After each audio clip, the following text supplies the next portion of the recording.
What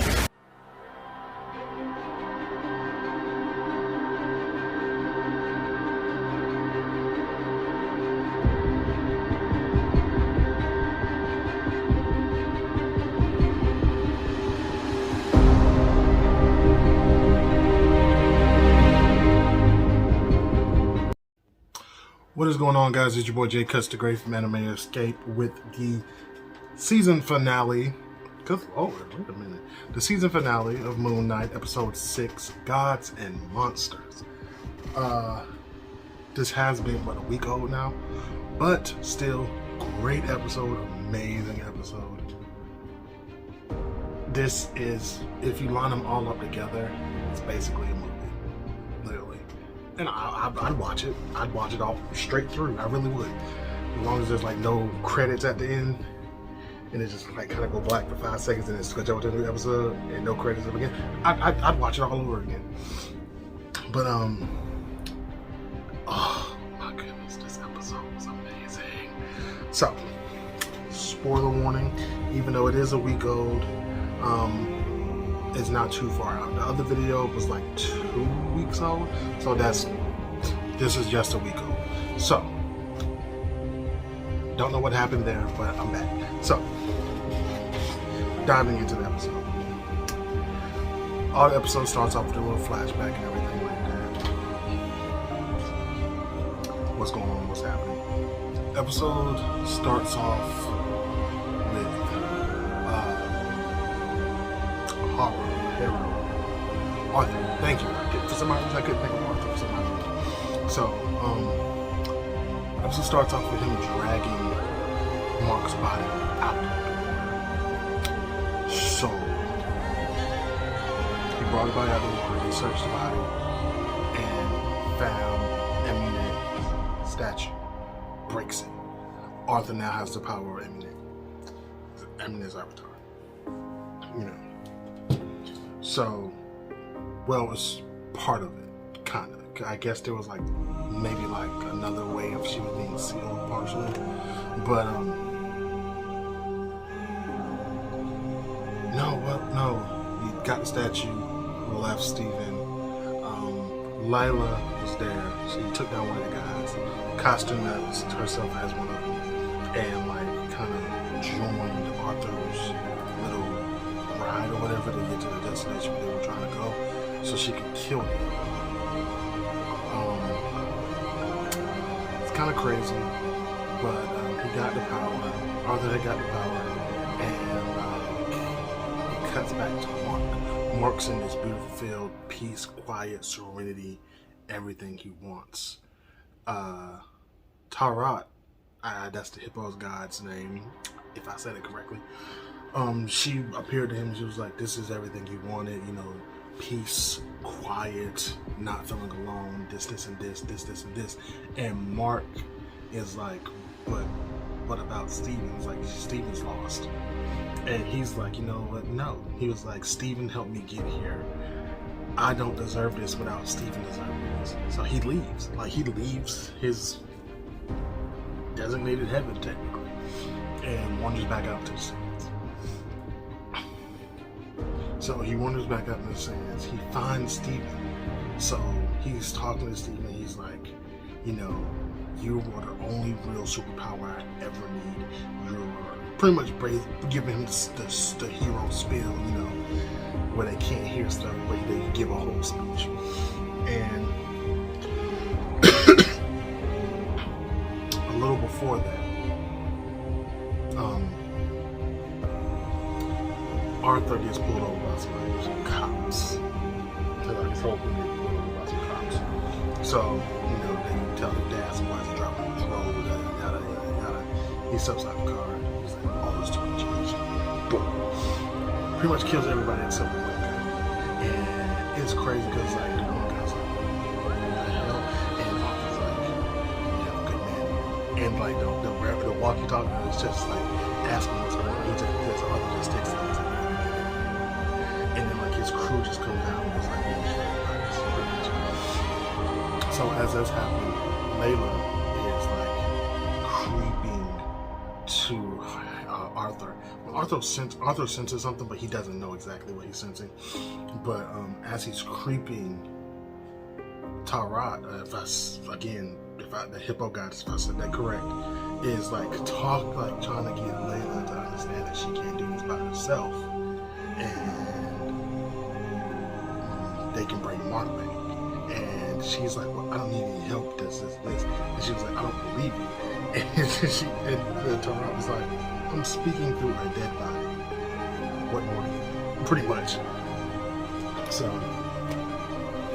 after that, that's when it goes back to, Mark finally Steven and saying, he has a little heart to Steven, at the moment who can hear him. So as the sands are taking over Mark hands Steven the heart. And they kind of freeze and they link together, and they both they don't unravel, but they come back to their normal selves. So as that's kind of happening, Arthur is climbing a pyramid, and it cuts to the avatars of the gods inside the pyramid, and they're like, "Do you feel the disturbance?" They're like, "Yeah, and it has been released." And so it was like, well, how could this be? And one of them's like, Arthur, and it was like, boom, part of the wall explodes open, and he winds up killing the avatars of the gods. Layla spreads out, separates from the group, finds Khonshu, breaks open his little statue to release him. At the same time, Arthur breaks open the AnimeEscape statue to release her. They have a little heart-to-heart conversation, and pretty much, she's like, your heart is unbound. He's like, I know, hopefully my penance has paid for that, but I realize that now it will never be enough. Meaning the glass in his shoes.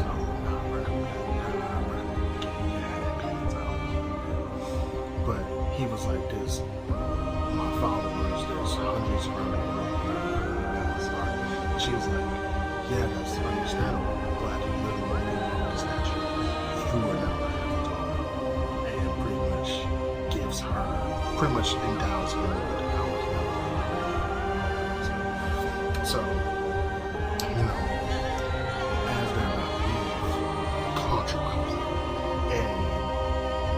And it's like, Khonshu, it's been a while. And Khonshu's like, I cannot let you do this. And Arthur's like, somebody else is here. Find them. So, after Layla broke the statue, she grabbed one of the god, avatars of the gods, and she's dragging him over and talking to him. He winds up dying. So, in the process of all of that, AnimeEscape and Khonshu kind of start fighting a little bit inside the pyramid, and then Layla is talking to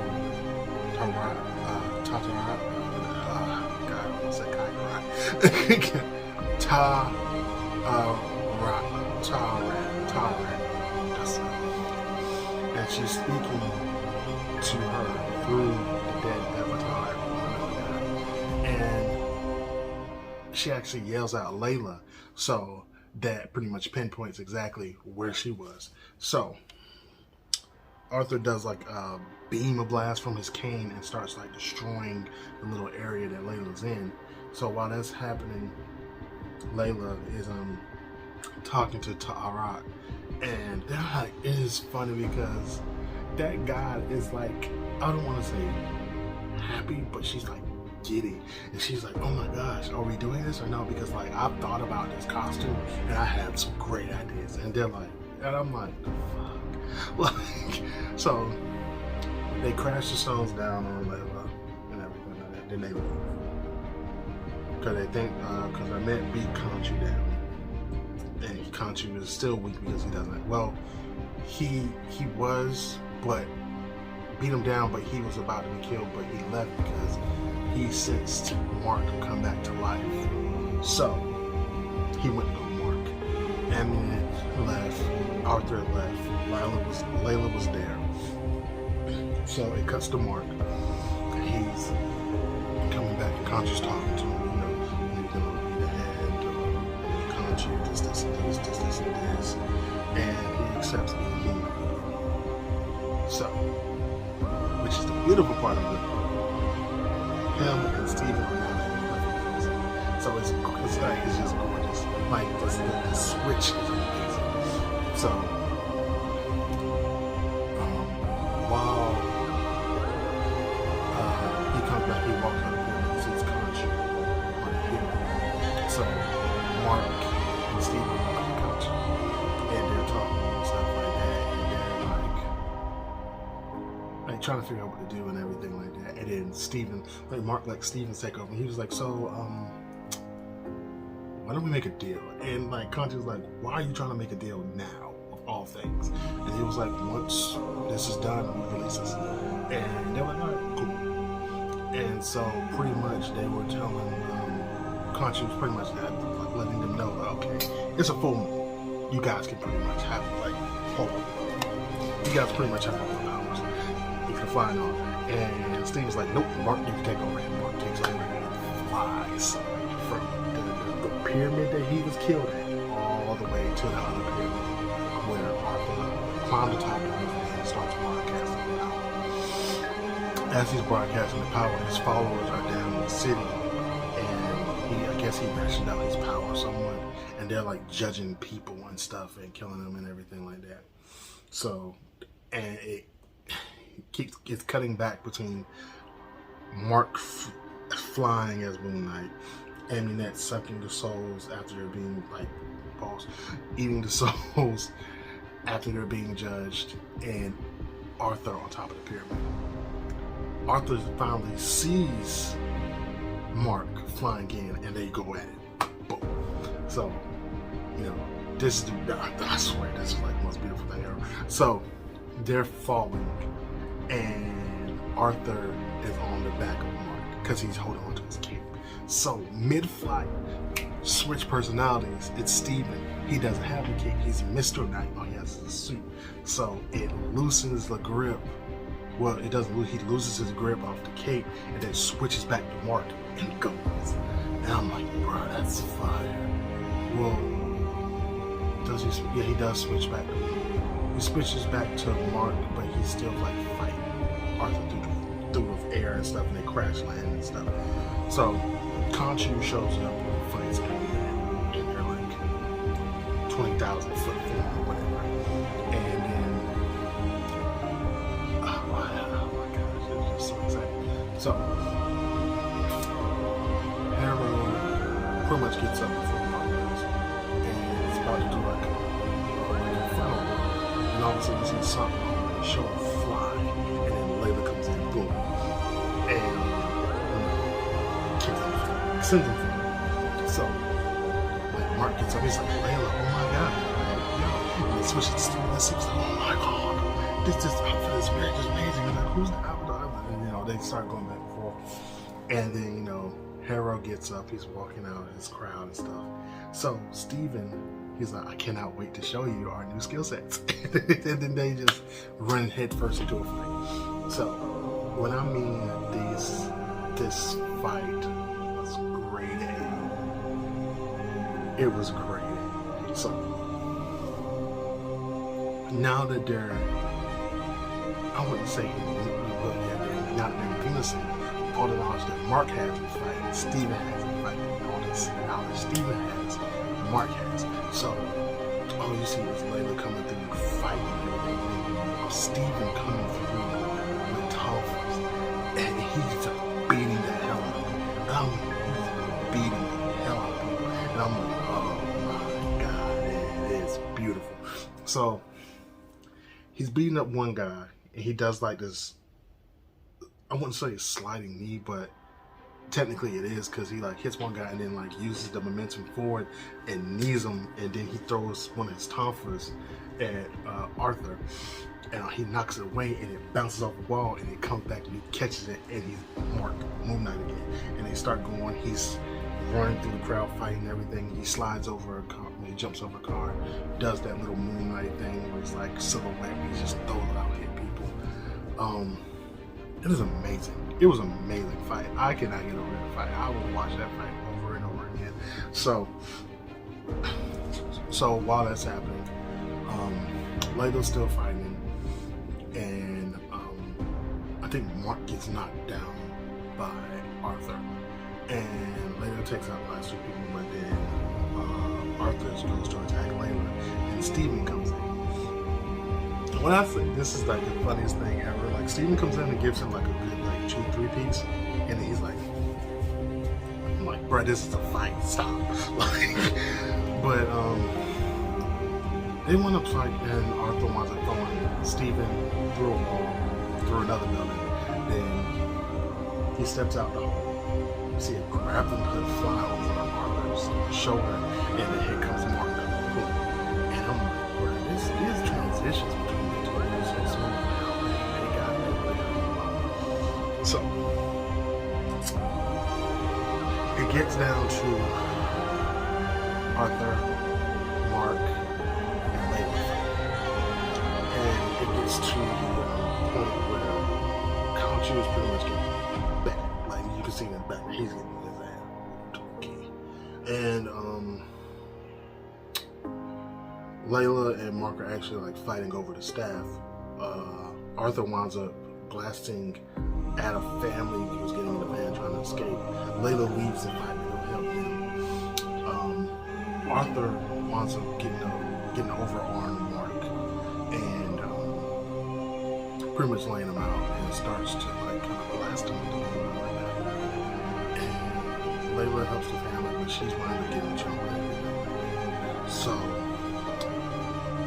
this is where I was like, I already knew what was gonna happen, but I like the way they did it. So,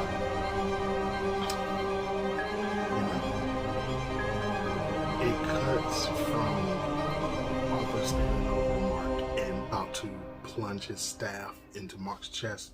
In the background, you see AnimeEscape taking Conchu's staff, about to plunge it in his chest, and all you see is Mark's eyes rolling back his head. Comes back, everyone is laid out, like literally everyone, and like all you see is the the butt or the blade of the cane that Arthur has, like being pressed against his forehead, like he was about to end him. And he was like, Mark came to him, he was like, what the fuck? And he like kind of drops the staff, and he was like, that wasn't you, was it, Steve? And Steven's like, no. So Layla's like, Mark. And she was like, what the hell happened? He was like, I blacked out. And she was like, okay, we'll handle that later. So, grab Arthur, grab the staff. I know how to get rid of AnimeEscape. Take the phone. So they go back to the area where the avatars of the gods were killed. And they do the spell to bind AnimeEscape to Arthur. And boom, that's how they got rid of it. So, in the end, she was like, AnimeEscape, I was like, you can't kill me. Like, I will find a way out. And Conchu was like, she will. Go ahead and kill her. So Mark was about to, and he was like, for my freedom. And Layla was like, you're already free. So Mark actually like listens to her. He was like, you want her dead, you kill her yourself. So he releases them. Then it cuts to the asylum they went in. And I'm like, what? Like, because when he releases them, it's like a white light. And then it cuts to Steven sitting in the asylum talking to the counselor version of Arthur. And, they're talking and everything like that. And Steven's like, so, everything about the gods and the Conchu, you don't believe in that? And he was like, no, I don't. And it switches perfectly to Mark. He's like, oh, and he was like, we've lost a lot of progress. And as he's walking around the desk, you see blood coming from his sandals. And Mark's like, Steven, you see that? And this is like, oh yeah, I see it. And the counselor Arthur was like, why am I bleeding? And he was like, and Steve was like, well, I'm sorry you don't believe in this and all of that, but we're gonna go be superheroes. And he wakes up. They wake up in Steven's apartment, and they're both still in sync, which is just great. So Mark wakes up. He's like, Steven. He's like, I'm here. He's like, okay, cool. He's like, I can't believe you're still living this crap. He goes to get out of bed, and his foot is still tied to a post. In an episode, or so we thought, since this is Marvel, and Marvel does not play any games when it comes to end credits. Cuts to end credits. It goes to Arthur, who is now in the asylum. He sees a cup, and when the camera pans over the cup, it looks like sand. When he reaches for it, it's coffee. And then you see this lady say, "Okay, it's time to take you where you need to go." And all of a sudden, you see this guy in all black. He's like, "Go for it." I'm taking him and stuff like that. He's like in Spanish, pretty much. And she's like, "What are you?" And he's like, and just like takes him. And he's walking down the road and stuff. And this is how you know Arthur knew something was going on. Because like the whole time, I don't think Arthur saw his face until like the last second. So he's walking down the aisle, like hall, to leave the door, and all you see is like pants, dead body. I was like, oh, who is this? I'm thinking it's like one of the gods selecting a new avatar of like, you and Eminem cannot survive anymore after what you did to us. So he takes him out, gets him to an all-white limousine, which is fire, by the way, and kind of like shoves him in, and then closes the door. And like as it cuts to outside, he like pushes the engine, like kicks it into the grass, and gets him nervous. And it cuts back into Arthur, and you see Conchu sitting in a suit. And I'm like, okay, so Conchu found an avatar, bet. And Arthur was like, Conchu, too bad you can't do anything to me. And then Conchu does this amazing. He was like, Mark thought that by releasing him, he would be free of me. Little do any of you know, Mark is worse off than anyone can imagine. Then Conchu taps on the window and was like, I would like to introduce you to my friend, Jake Lockley. I was like, yes, son! Yes, finally! So I was like, okay. So I don't know why they made him Spanish though, which was weird to me. But like he speaks Spanish, like nothing but Spanish, I'm assuming. But he introduces him to Jake Lockley, and Jake Lockley is no holds bar apparently. Jake Lockley goes in, rolls the window down, turns around, silencer, like let loose like 4 or 5 times, and then drives on. And that's how it is. I was like, man, this is insane. Never in my life have I thought they would introduce Jake Lockley that way. I knew Jake Lockley was in there after that, was the 2nd episode where they both lost control and had no idea what was happening, and then the 3rd coffin in the asylum pretty much sealed the deal for it. But thank you guys for watching. Great. I don't like how short they are though. Like it's only 6 episodes. Like, come on guys, like you can fit a couple more in there. But thank you guys for watching. You guys stay tuned, stay true, stay savage, people. I'm out. Bye.